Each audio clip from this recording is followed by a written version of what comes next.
6年開又要嚟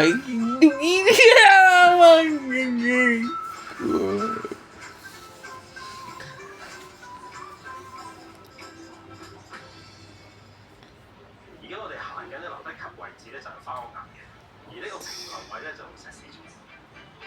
香港道路發展喺1841年咧，香港咧建造第一條嘅主要港道，當陣時個名咧叫做大馬路，之後咧改做皇后大道。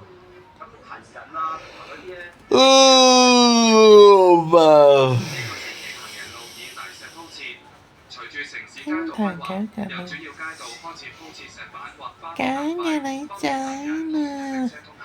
兩旁有明渠排水，1920年代起開始用石屎鋪設，因為花崗岩咧開創咗時間啦，咁每日為研討咧個建築方面咧講啲啦，東區三個女仔同埋內容適真愛佢嘅中路面更平整，符合城市發展，造價亦都較低。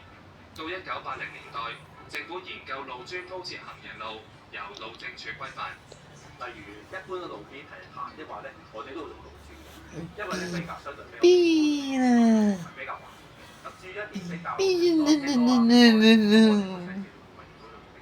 比較耐。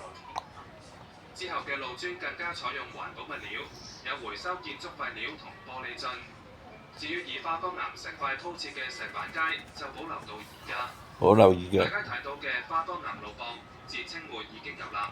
材料嚟自本地石礦場，因為開鑿成本高、時間長，路壆材料其後被石屎取代。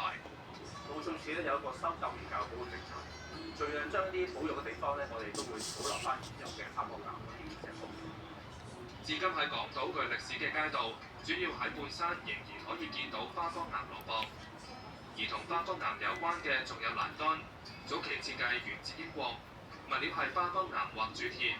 黑色嘅欄杆主要集中喺斜坡、樓梯間同重要建築物旁。喺二次大戰之後咧，香港人口同埋交通咧增長好大嘅。咁嗰時咧，我哋咧就要決定咧用一啲簡單安裝同埋容易維修嘅顏色。咁嗰時咧就用一啲叫做鋼通嘅設計啦。咁顏色方面咧，市區咧主要都係用啲灰色啊，而且新界或者係啲高原咧，我哋用紅色嘅藍圖。隨住道路安全要求提高，欄杆標準亦都提高。本狀或鋼通型欄杆喺80年代後期逐漸淡出市區，由2號欄杆取代，利用熱浸新技術更加耐用。而家常見嘅欄杆有呢一款2號欄杆，目的係防止行人走出馬路。而為咗防止啲車泊上行人路，就會用呢一款馬鞍型欄杆。截至前年10月，公共道路路旁欄杆總長度約1600公里，亦都包括一啲特色欄杆。無論大基建抑或小設施，當局話道路網同步行嘅體驗都提升緊。我哋由1986年去到2026年啦，其實個道路網咧係嗰陣時由1300公里去到而家2200公里。路政署其實就唔單止係建設道路、鐵路咁簡單，其實我哋係建設緊香港。